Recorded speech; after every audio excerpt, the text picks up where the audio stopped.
Ever since Brian got online in the late 1990s, who out there also got online in the late 1990s, he has been fascinated with building communities and creating digital experiences.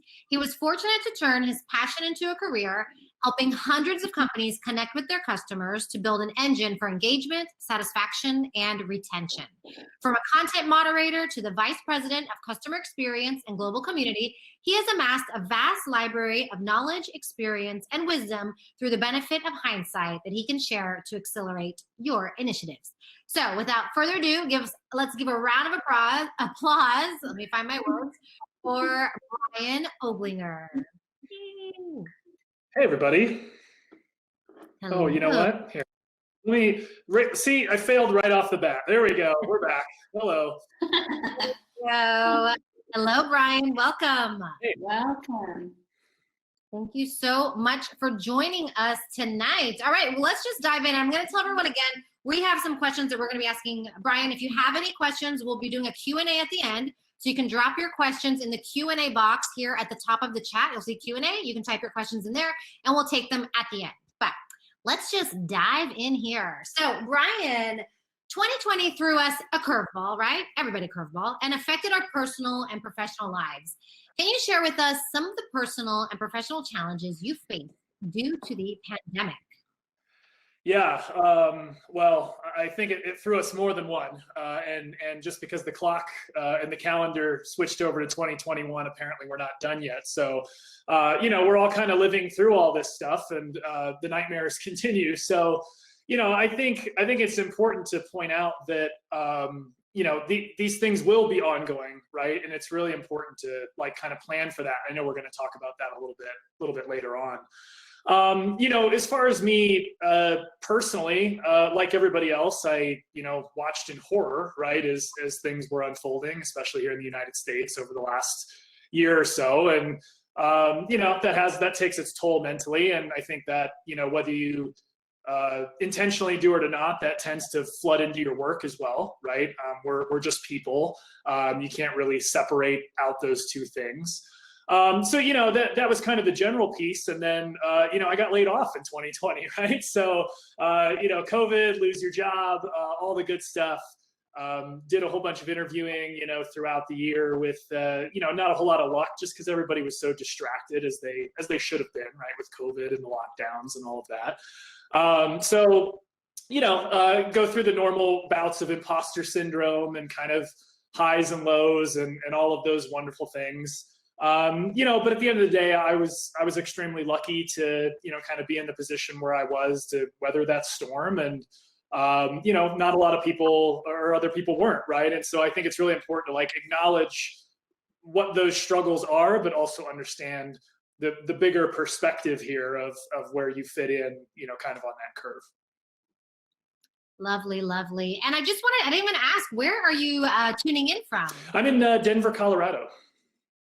Got it. Okay. Yes. And imposter syndrome, definitely. I'm glad that you touched on that, because that's something I think all of us, no matter where you are in your career journey, what level, what title you have, I think imposter syndrome is something that is becoming more normalized. I'm glad you mentioned it. Valentina's asking in the chat if anyone felt imposter syndrome during 2020. I certainly did. So thanks for bringing that up. Yes. I just want to say before we move on, I love your mug, Brian. Can you just show your mug to everyone? Let's see here. There we go. Yeah. Tell us a little bit about your mug. Well, we have a little podcast, Erica Cool and I, and nothing is complete without swag, of course, as we know here in the industry. So, we made mugs we send out to people and shirts and other stuff. So, not trying to sell you anything, but we got some cool swag over here. Everyone loves swag. I mean, who doesn't love free things, right? Yeah, I think Jake McKee, who I've been harassing in the chat, is our #1 client at this point. I think he bought all of the shirts and the mugs. So Jake can model for us someday all of our wonderful community themed shirts. Oh yes, definitely. Okay, love it. Yeah, take it, Valentina. Right. We're going to continue with the questions. So my next question for you is regarding some of the hardship you faced in your business. Can you tell us how you overcame the biggest challenges? Yeah, I think there's sort of there's the spectrum here of, how you deal with things and how you go through it. I was in a little bit of an interesting, as I mentioned before, situation where, sort of was without a job and then kind of considering my options of what to do. And I definitely went through the phases of, kind of grief and imposter syndrome and all of that. At some point, I sort of turned the corner, I guess, and decided to, I had threw a little pity party for myself and had a good cry, and then sort of decided that I was gonna, stop feeling sorry for myself and, kind of figure out what I wanted to do next, and ended up, starting my own consultancy, which, starting your own business in the middle of a global pandemic and a recession is usually not the best timing to roll something out and do that. But it, kind of turned out that everybody's thinking about community and all of those things as a relation to the lockdowns and how they're going to reach their customers. So it ended up being, okay timing. And I always tell people that it's both exciting and terrifying at the same time. Don't ever let anybody tell you like, oh yeah, it's easy, like no problem, it's all good. There's definitely the ups and downs there, and I want to be honest about that. Yeah, definitely. And big question then is, how did you stay resilient through it all, with everything going on with yourself and then the wider world, and not knowing like what tomorrow's going to bring? Yeah, well, I think that there's shades of gray of resiliency, and what that means for everybody kind of means a different thing. And I've said before that it's really easy to kind of put up this front, right, when these things are happening to you, and put on this image on Twitter and LinkedIn and whatever, like, oh, I got this, no problem, I'm not affected by this. And then in the background, you're very affected by it, and you're, sort of living through that. I think what's actually more important, and I think this is becoming more embraced and less taboo, is to actually admit the fact that, you're being affected by these things, and that it's taking a toll, and that perhaps your mental health is in the greatest state, and those kinds of things. So I think it's really important for people to be really honest about that, because what we don't want to do is alienate people who maybe are feeling that way, but all they see online is, well, everybody else seems like they're doing fine, so it's just me, I'm the problem. And it's like, no, everybody's feeling that way, but a lot of people just don't, necessarily want to admit it. So, for me personally, that was a big piece, is kind of coming to terms with it and admitting it and talking about it with people. Luckily, I have a huge network of friends and family and people in the industry that I can reach out to and, talk about these things. And I hope that everybody else does. And if you don't, I'll be that, call me up, happy to talk about it. But I've always had this mentality that like the past is the past and we can only really look forward. I can't affect or change what happened yesterday or last week or, 4 years ago or whatever the case is. And so I think one of the ways that I stay resilient is just keeping my eyes forward and thinking about what I can do next to make things better, or, whatever the case might be. And I personally, as you all know, hopefully I drive a lot of satisfaction, which kind of leads into my resiliency out of like doing stuff like this, giving back to the industry and trying to help as many people as I can. And I feel like if I've done that and I'm looking forward, then, that's sort of, to me, what resilience means for me personally. It might mean something completely different for somebody else. Yeah, no, I love that. And I feel like as community managers, like we're almost like, I wouldn't say born with it, but we've inherited this resilience that we don't really know that we have until we need it. And luckily, there are so many community managers around the world now. And like, even just on LinkedIn and Twitter, like the camaraderie of us just getting together just really just brings everybody up. And that's what I've loved about seeing the community industry evolve over the last year in a way that we didn't think it would. And that's really helped kind of broaden my resilience without me really realizing, if that makes sense. Yeah, for sure. Second. Yes. Yeah, I want to ask you, well, I'm going to ask a question about community and general resilience, but first I want to back up and just ask, going back to talking about your own resilience, you said you got laid off, you're working in community, you got laid off.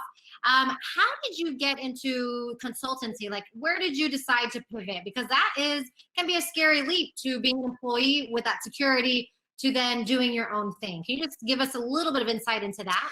Yeah, I mean, so for me, it was kind of like riding a bike a little bit, because I had been a consultant years ago. I kind of got my start in the industry doing a lot of things that could or could not be considered consultancy, but we did a lot of consultancy, and then I sort of broke out of that and, you know, went and built teams at companies to do community. So I've kind of taken the round trip here. And so for me, the work part of it, the actual act of consulting and working with companies and a bunch of companies at the same time, was all kind of normal to me. And really, so the hard parts were, you know, how do you start a business? How do you take that leap? You know, the income side of it, and a lot of those different things. So, you know, for me, but yeah, I think for other people, if you've never really consulted before, that can probably be a pretty, you know, scary thing, and very different as opposed to being a practitioner who's charged with doing that inside of an organization. But I will say that with the way the industry is growing, there's plenty of room on the bandwagon, right? Like, I'm not here to compete with you. Like, there's tons of companies that are trying to figure out, what is this community thing? How are we going to do it? And they need people like us to come in and help fast track that, to make sure that they're on the right track and they're doing the right thing. So yeah, it's been really interesting, but like I said, you know, exciting and terrifying at the same time. That's life, right? That's right. Well, yes. I mean, like you touched on, community became bigger than ever in 2020, especially because people were confined. If we're talking about from kind of society's level, not just companies, you know, we were all confined to our homes. We were seeking connection virtually. How do you think community played a part in society's resilience? Well, you know, so I think if we look at it at the macro level, right? Everybody's always craving.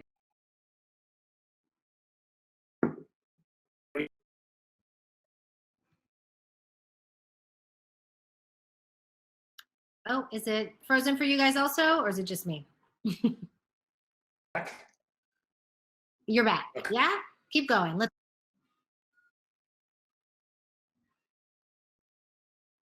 Oh no, we got frozen again. Technology.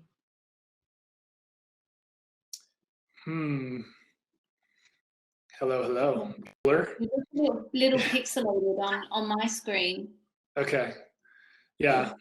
Well, we can now. Yeah. Okay. I think we're okay to go. Yeah. Just pixelated. Live events, everybody. Welcome. Welcome to virtual events. Let's talk about virtual events in 2020, right?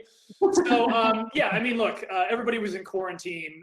Everybody was, you know, craving connection, and at the same time, companies are trying to figure out, what are we doing? You know, how are we going to connect with our customers and support them?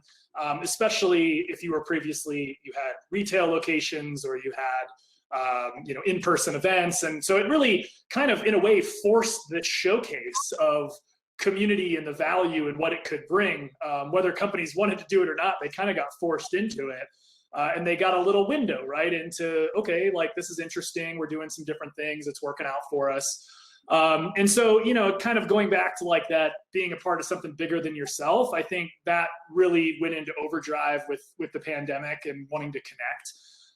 But I will say, we've also, you know, to be fair, right, we've also seen the other side, which is super ugly, of this whole thing, of people wanting to be a part of something bigger than themselves, and then, you know, hopping on the radicalization bandwagon or something like that. And so this is where the old, you know, Uncle Ben, Peter Parker, great power, great responsibility quote comes in, that as we're thinking about, okay, now we've been thrust into people understanding that community is important and they want more of it, and how are we going to build it, that we need to wield this responsibly and think about what we're building and how we're building it and how those things are going to be used. You know, I think most of us are working at companies where that's not going to be an issue, but we may have a few people on the line that are thinking about how they build like next generation social networks or groups or things like that.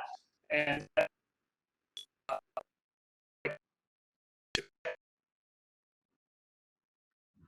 Well, the audio got distorted again. Oh man.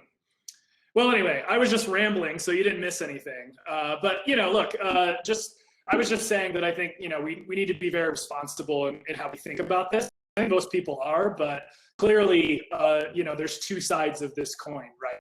in community and kind of how people use it as a tool to accomplish different things.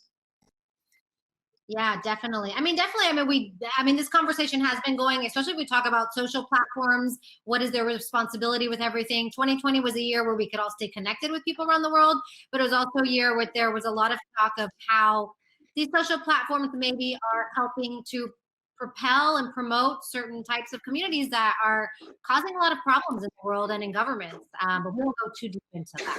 But that's a whole nother program we could do. Yeah. Yeah. Now, we can't deny that the pandemic is going on, and as much as we are probably sick of talking about it, it's still something that I feel like we should.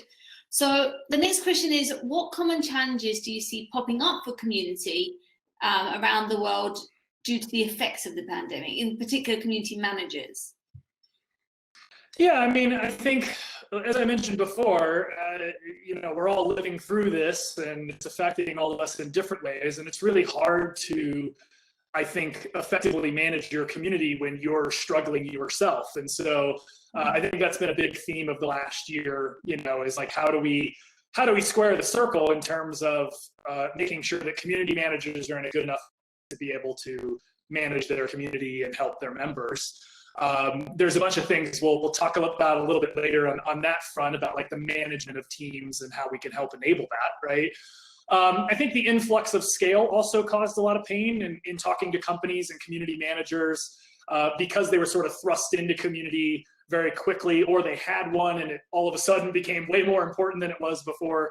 The expectations from the C-level and folks like that were pretty large, right? It was sort of, you went from hey, this is just a siloed thing we do for support, to this is our entire communication plan for our customers, go, and I want to see performance like now. Became a really hard balance for a lot of people to kind of orchestrate the strategy that they had already built and were working on, while at the same time serving this new kind of influx of scale, right? So I think that focus internally was a big change, and on one hand it was a good thing because it provided this boost to community as a value driver. But on the other hand, it's just more pressure to deal with. And that's kind of what I've heard from most people and most companies about it. Yeah, well, from what I've seen, regardless of whether it's been difficult or easy, people have done such a good job in adapting so quickly to something that we didn't even envision, coming from day to day. It seemed to change every day. And I say for myself that how challenging it's been for myself, but how much I've learned from this experience as a community manager and going forward, and just not being more prepared, but just thinking outside the box of what could happen, because nothing had really happened before this. So yeah, no, I completely agree. Yeah, there was a whole bunch of people for the first time discovering crisis communication and how to manage a community through a crisis. And I think there's no playbook for that. There's no way to train for that other than to just live through it a couple of times. And because I've been doing this long enough, fortunately or unfortunately, I have lived through that a bunch of times of kind of dealing with crises. But hopefully what the result of that is that it now puts people in a better position to deal with it going forward. And like, let's start today, right? Let's start putting together what is our plan for the next trip around, a crisis, and what does that look like, and how are we going to deal with it, so that we're not surprised by it. And when it comes up, we have some reasonable playbook that we can execute to make sure that we know how to deal with this in the best way possible. No, definitely. Stephanie? Yeah, definitely. We were, communities around the world were facing multiple crises or multiple conversations that were happening that maybe weren't directly related to their community's topic, right? So we had the pandemic, we had Black Lives Matter, we had in the US, the elections and everything that was happening politically. So that was new for a lot of people to be like, wow, I'm not sure how to navigate all of these conversations when my community is about travel or about baking and people want to talk about different things. So definitely, I think it was a year of learning for community managers on how to, create that playbook, think about that playbook, and think about how they want to navigate, I guess, just such a,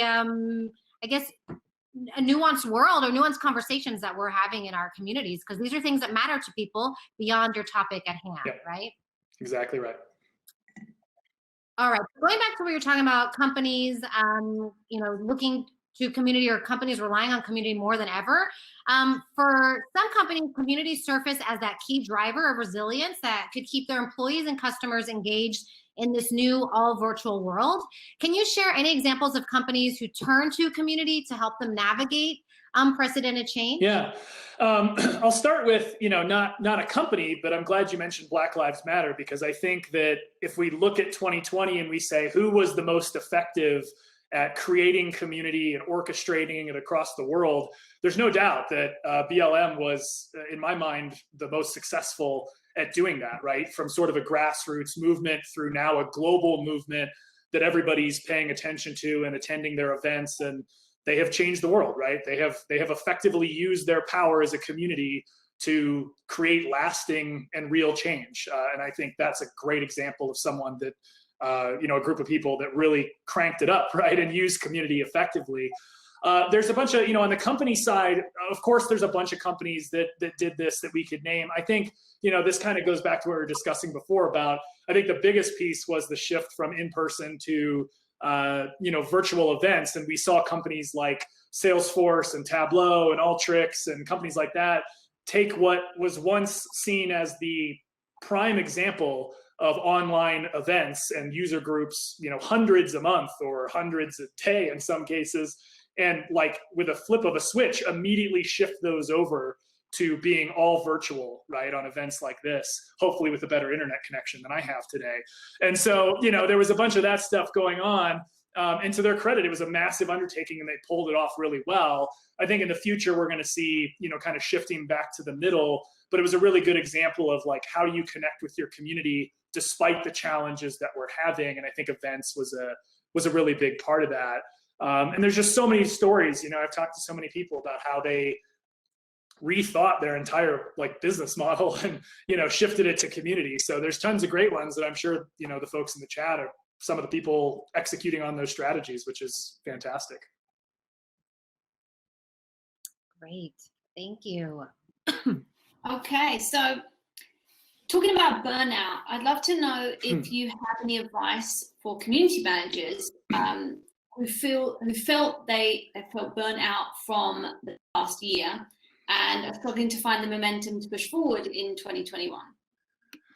Yeah, so this is a really complicated question, in my opinion, and people might not like exactly what I have to say about this, but here we go. So I think, first of all, burnout doesn't just happen today, right? Burnout is a symptom of decisions, choices, and leadership that we made probably years ago, right? And how we've structured our teams, how we've thought about the boundaries that we put around our work, and what we're willing to do for our community. It's pretty clear that everybody in the community industry is super excited about their community and they have a sense of ownership over it, but that can be abused, right? And we often set ourselves up, we put ourselves in a position to kind of have those boundaries pushed and be abused to a perspective, right? And so what I think is the message I want to get out here to people is we need to think about that really deeply and figure out what is a scalable and sustainable model for people who manage communities and teams of people who manage communities to make sure that that doesn't happen, right? If someone's burning out or they're enduring mental health issues because of the hours you're putting in or the type of community you're in or something, then we've failed, right? We've completely failed from a leadership perspective and how we set up these boundaries to, like, nobody should be crying at their desk, okay? If you're crying at your desk and you're freaking out and that, like, this is a job, right? And I know that you care about your community and that's admirable, but we also need to like understand the reality of the situation here, right? And make sure we're taking care of people. And a lot of that goes back to the leadership level.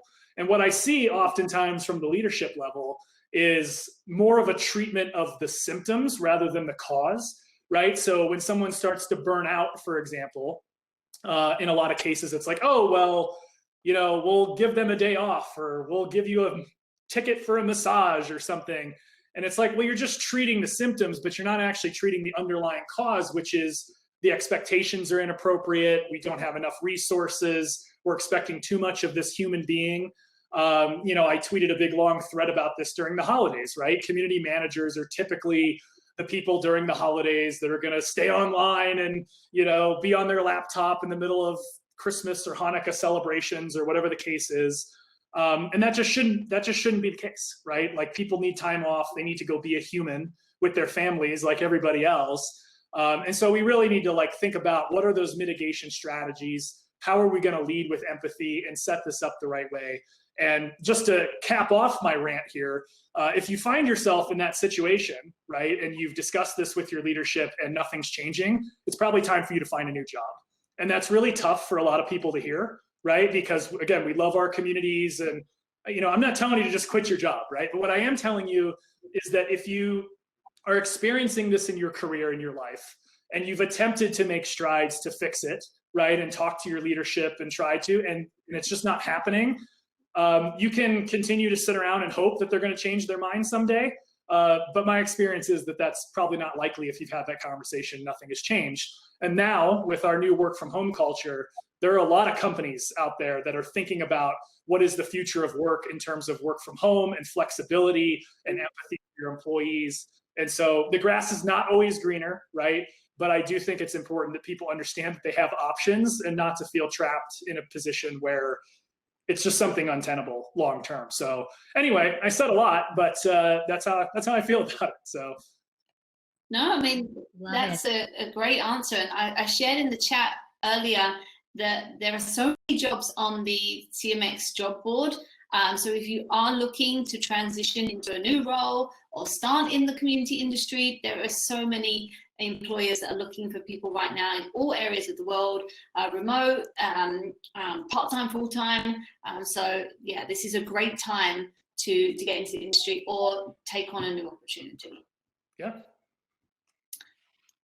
Love it. All right, we're getting here to the end, and Valentina let you guys know in the chat, but also going to remind you here, if you have any questions for Brian, please drop them in the Q&A box, which is at the top of the chat here, and we'll be taking them in just a few minutes. All right, so Brian, many communities experienced challenges in 2020. That's an understatement, and were forced to pivot their entire strategy. You had even mentioned that a little while ago. What are some actions community managers can take to help them stay agile and nimble to the challenges that 2021 may bring? Yeah. Well, I mean, I think we started talking about this a little bit before, but I often encourage community professionals, really anybody in any field in business, to think about the work that they do, the strategies they build, and the execution of that strategy. Think of it as pieces on a chessboard, or puzzle pieces, or whatever you want to call it. But just understand, again, change is inevitable, right? These things are going to keep happening. From a business perspective, if you go longer than 3 or 4 weeks without major changes in your business, whether that's a reorg or the company changing direction, then you're lucky, right? And so what's really important is to think about, what can I build that will be lasting, but also give me the flexibility to execute along the way and be able to make changes as they come. And it's a really hard balance, right? And so I think it's why people struggle with it, because it's hard to say, what's our big vision? Where do we want to be a few years from now? And then what are the 3 or 4 different paths that we think we could take to get to that same place, as opposed to, here's the one path that we can take.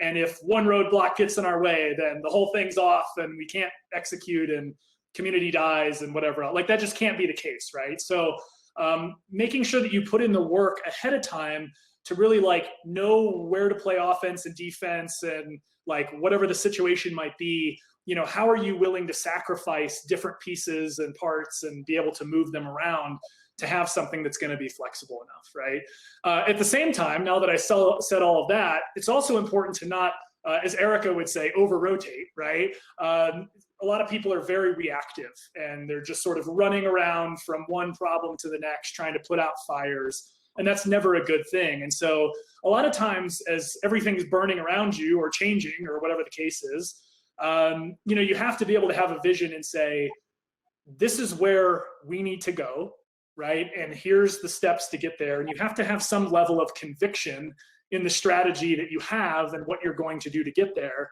And like I said, sometimes you're going to have to stand on that ground, and sometimes you'll have to give a little bit. It's a really hard balance, and I don't really know how to, I guess, describe it better than that, other than to say, think deeply about how you can move this stuff around. And then lastly, I would just say use your support system. Call a friend.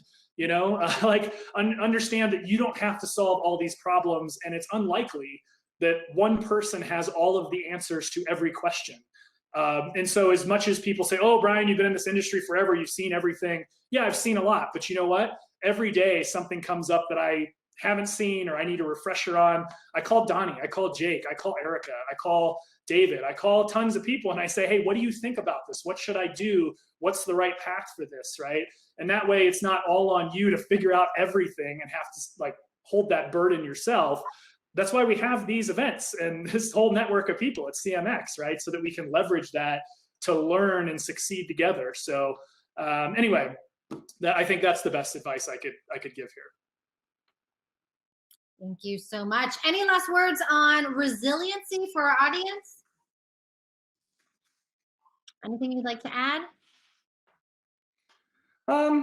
No, nothing for me. I mean, I think I got it all out here. Happy to take any questions and, help people out wherever I can. Like I said, I would just end, I guess, by saying I think resiliency is different for everybody, and I wouldn't get into the comparison game of thinking, oh, well, that person is doing, this or that or the other thing. I do think it's something you kind of have to find for yourself and what those thresholds are and what your abilities are, and just recognize, when you need some time off, and make sure that you're taking the time to do that, because being a martyr doesn't help anybody, right? I think like a lot of times we kind of like doing that because it feels like we're being a hero, or that, I was the only person who stayed around during New Year's Eve, or, stuff like that.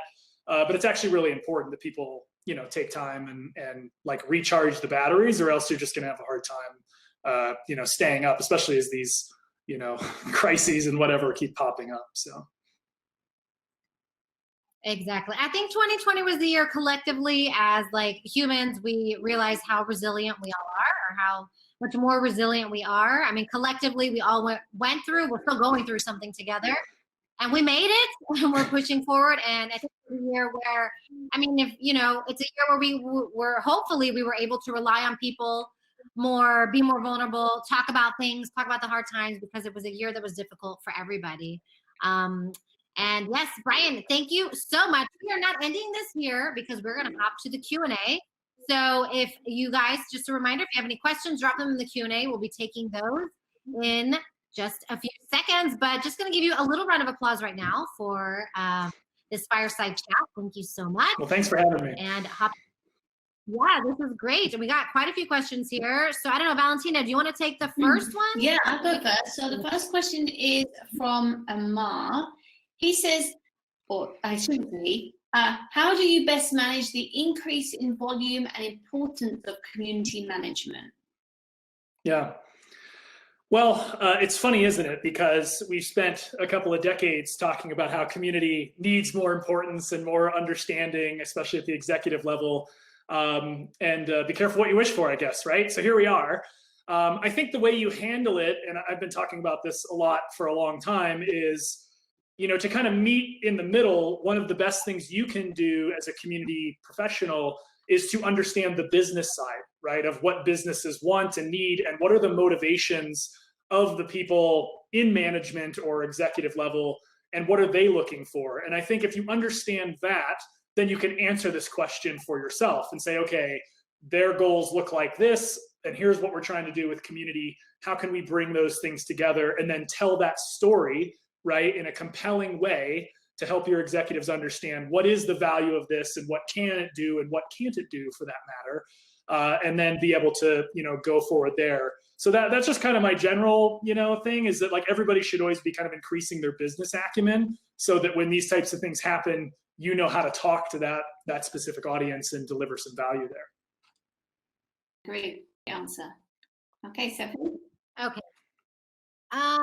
Okay, next question from Melody. Hey, Melody. Thanks. Her question: any advice for community leaders trying to help their super users feel connected during the pandemic? She says it feels like they can be quite reliant on our resilience right now, as they're online more and rely on the super user program for an escape. And I can't see the rest of the question, but yeah. You know what's interesting about this question in my mind is that it's actually representative of not just during the pandemic time, but really always, right? I see a lot of people building super user advocate, whatever MVP, whatever term you want to use to describe those types of groups of people.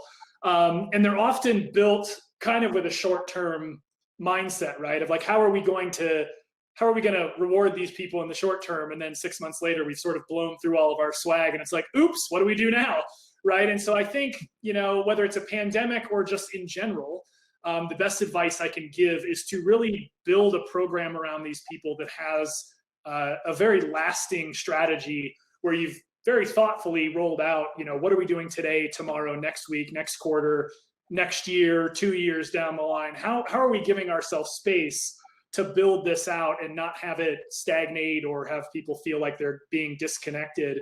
I would say that super users, probably more than any other group of people, have an opportunity to connect with you very directly, I would hope, as opposed to your overall member base, right? So I think they're in a good position. And if some of them are asking you this, I would actually turn it back on them and say, how can super users help the community, right, feel more connected? And maybe through those activities and their participation in that, they then feel connected back again, right? So I think there's different ways to kind of frame that question and think about it. Like the answer. Next question. Next question is from Amar again. It says the pandemic has massively scaled the online engagement and community manager piece in the marketing mix. Your thoughts?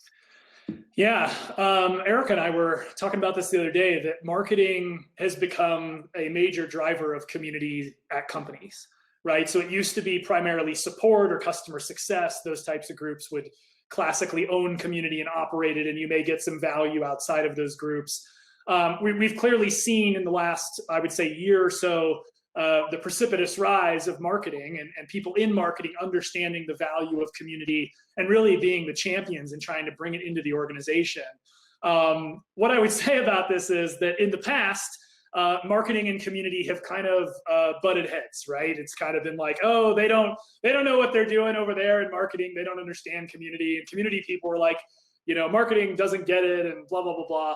I'm seeing those dividing lines start to fade away, and there's a lot more understanding now from the marketing side of things that, you can use this for really positive aspects of marketing, but they also understand the value across the rest of the organization. And so in that regard, I think we've turned a corner, and we should definitely all be embracing our friends in marketing now. And I'll just tell you, most of the clients that I'm working with right now are from the marketing side of these organizations. So if you're thinking about your career, right, and where you want to go and what your next step might be, I would suggest, if you're not already in a marketing environment, taking the time to understand, again, back to what I was saying before about motivations, understand what marketers care about and how they think about the world, and start to see where you can meet in the middle from a community perspective. Because I bet the next time you go to interview somewhere, you might have to interview with someone in marketing, and it would be great if you're prepared to speak to that particular, kind of mixing of those two things.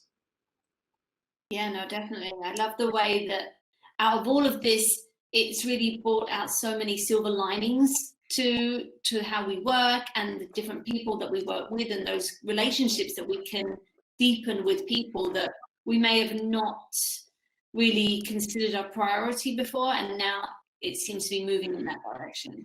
Yeah, and I think just to add one more thing there, we can't afford to ignore a whole department full of people anymore, right? We can't say we don't like them, we're not going to work with them anymore. That's not the ball game. Like, we used to do that, and that's why we were in the silos we were in, and that's why we had a hard time breaking out of the silos we were in. And so my encouragement to everybody is think about the whole pie, right? Like, who do I need to work with in support? Who do I need to work with in marketing? Who's my liaison over in product? Who am I talking to in customer success?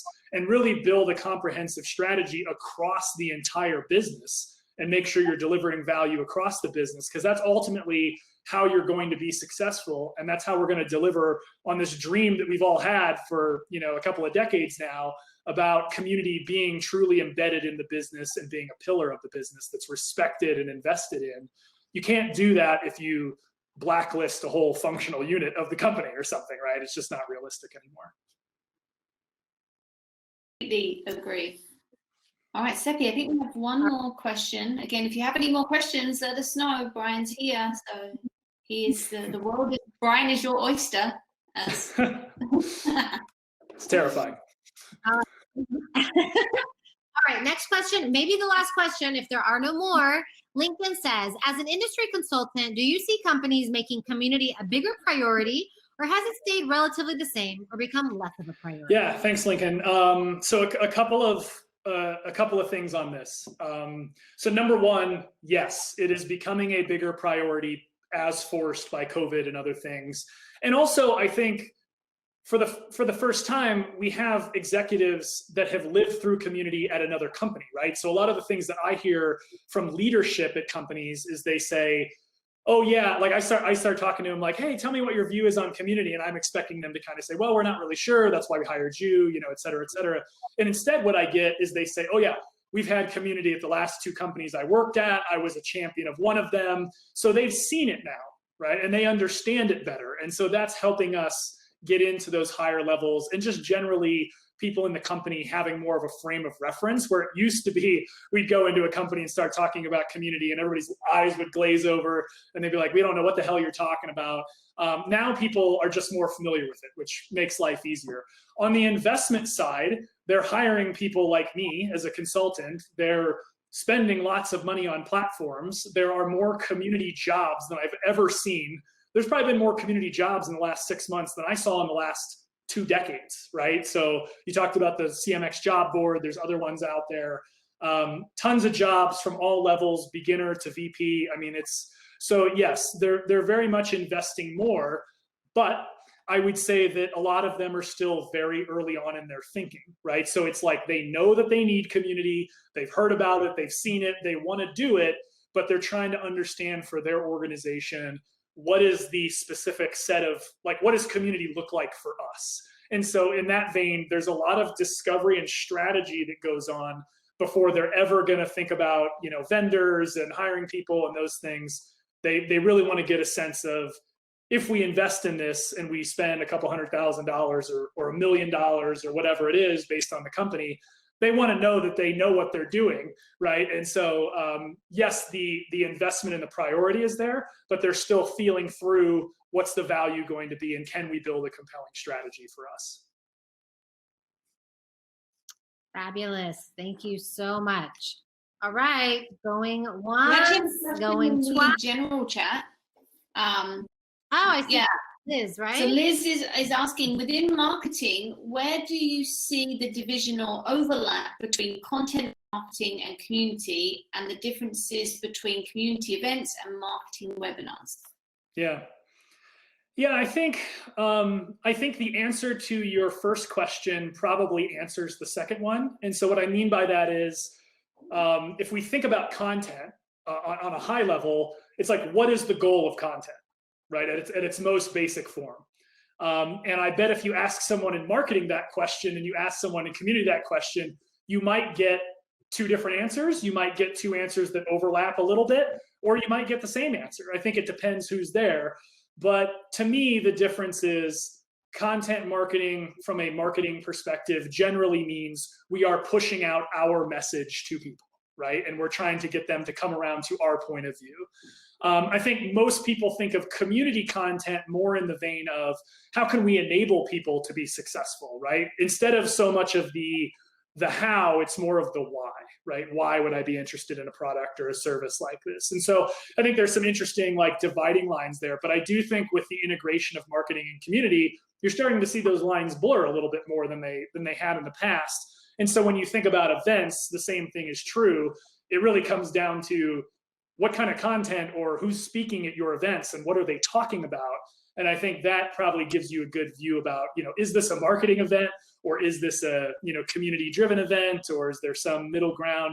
I think the main thing from a, like, if we just back up for a second, think about the customer perspective or the people consuming this content, whether it's an event or, you know, content marketing, it's, do I feel like this is for me? And do I feel like this is coming from a authentic place? And I think that's why you see events becoming such a huge space, because like this, I don't have an agenda. I'm not here to sell you something or, like put up a promo code or whatever. I'm just here to tell you, what I've seen and what's been successful so that you too can go be successful. And I think that kind of authenticity for people is really what they want, right? As opposed to the, hey, we're going to go to like, what was the old thing in sales for like 20 years? Like, we're going to go to Morton's Steakhouse and we're going to, buy you a steak and a whiskey, and then you're going to hear a presentation about our ERP system. I think those days are gone. I don't think many people want to go to those types of events anymore, right? It's not impactful, and they don't get the value out of it as you do like a community-led authenticity, type of play. Got it. And we have another question here from Piper has a question. She says, with regard to the jobs that are posted by companies who have not spent much time with community, do you think that they're expecting too much from that one person's role, that one community role? Yeah, and I can see Lincoln, big fan of the Morton Steakhouse things. Lincoln knows what I'm talking about. So yeah, look, I think companies don't know what they want, right? So a lot of times when you look at a lot of these postings for community roles, unless they have someone that's there or a consultant or something that's helping them draft these job descriptions and saying, here's what the actual role should look like, for the level and the compensation that you're trying to put together and your goals. A lot of times they're just going around the web and copy and pasting other stuff that they've seen, from other job postings for community roles, because that's the only frame of context they have. And what happens over time is it becomes a game of telephone, where if I create a job description today and it has 10 bullets and 3 of them are bullshit, and then someone comes and copies that a day later, now they have those, and then someone copies them and they added a couple of like BS ones in there. You can see how quickly that can get out of hand, right? And so what's actually really important is that people like us that have been in this for a long time help them understand, here's what an actual job description and reasonable expectations for the compensation that you're willing to pay looks like. And I will say, going back to the earlier question about the investment, almost every company that I'm working with right now has requested this as part of the engagement, that I help them write job descriptions, post it on their site, and then recruit. So in that way, I am kind of actively being a part of that solution, but it can't just be me, right? We all gotta like kind of do this together. And I think, over time, if we do that really well, then we'll kind of normalize out what these roles and expectations and compensation is. And hopefully that's better for everybody. That's my hope. Fabulous. All right. I think that is all the questions. Thank you guys for all of your wonderful questions. Let's give another wonderful round of applause to Brian. Thank you so much for all of your insights, Brian, and for your time tonight. I really learned a lot and hope our audience did too. Let us know in the chat, y'all, if you learned something. What's your favorite takeaway? If you didn't learn anything, just tweet insults at me. Just go that route. But thank you for having me, everybody. I really appreciate it. Hopefully we can, kind of continue this on Twitter and LinkedIn and wherever else you like to hang out. We'd love to, kind of chat further with people. Yeah, I was just about to say, where can everyone get in touch with you? LinkedIn, Twitter, anywhere else that you're around? Cup and String, MySpace. Yeah, I'm pretty much Brian Oblinger everywhere. So I'm Brian Oblinger on Twitter, LinkedIn, obviously. We have the podcast In Before the Lock, which I think the link is in the description of this event, so you can go find us there. Yeah, come find us and love to talk to you about it. Perfect. Well, thank you once again, Brian. So much great information that's been shared. We are recording this, so if anyone wants to rewatch it because of so much information we've shared, we'll pop it out very shortly. We've just got a few little announcements before we head on out this evening. As always, we like to tell you about what's happening next, and our next event is going to be on February 10th. We have yet to decide a topic, so if you have a topic in mind that you would like us to cover, pop it in the chat now so that me and Seppi can figure out how we can bring you more value to these CMX Connect events, because we want to know what you want to know about. So let us know. That's going to be on February 10th. In the meantime, though, if you want to be more social with us and with CMX in general, there's so many ways you can do it. First of all, if you're not part of the CMX Hub group on Facebook, if you're a Facebook user, there's over 10,000 community professionals in there. with daily posts, people looking for different advice and sharing information with each other. You can also, if you're on Slack, there's the Community Managers CMX Slack channel. Again, lots of activity going on in there as well. We also have a group, CMX Connect Madrid. If you want to join us, you don't have to be based in Madrid to join us. And also, if you love listening to podcasts, there are a number of podcasts. There's the C2C podcast by Bevy, which Beth McIntyre hosts. And then there's also the Masters of Community with David Spinks, which has so many great people on the show talking about all different types of community topics. So lots of ways to get involved. Be sure to connect with myself and Seppi on all the socials. We share lots of different community resources as well, because that's what it's all about. It's about helping each other grow and thrive as community professionals. So we hope we can help you. One last thing before you go. Once you leave this event, you'll shortly receive a feedback form. If you would take just a few minutes to fill that out for us, we'd be really grateful. And other than that, I don't think we have much more to say this evening. Seppi? No, I'm just going to drop some of the links that you mentioned there. I just want to thank everyone again for joining us for our first CMX event of the year 2021. We're all here in the future. Oh yeah, look, those links didn't post well either. Okay, well, you have them there. But thank you so much. We're excited to see you guys in February. Again, if, like Valentina said, if you think of any topics, let us know. If you're an expert and you would like to talk, let us know. Reach out to us. We're happy to chat with you all. But thank you guys for joining us today. Yes, thank you. Have a wonderful Wednesday, and hopefully we will see you at the CMX Community Industry Awards on January 25th. And don't forget, on that day, that is the day for us. So if you're on the social channels, make sure you hashtag CMAD. I think CMAD or CMAD 2021. There's going to be so many people on there. It's really great. Last year, it just blew up Twitter. It was just so great to see everyone coming out and celebrating virtually. And hopefully we'll do the same this year. That's it. Be resilient, people. And if you ever need to reach out to anybody, we are open. Our doors are always open. Just send us a message and we'll be there to help you wherever we can.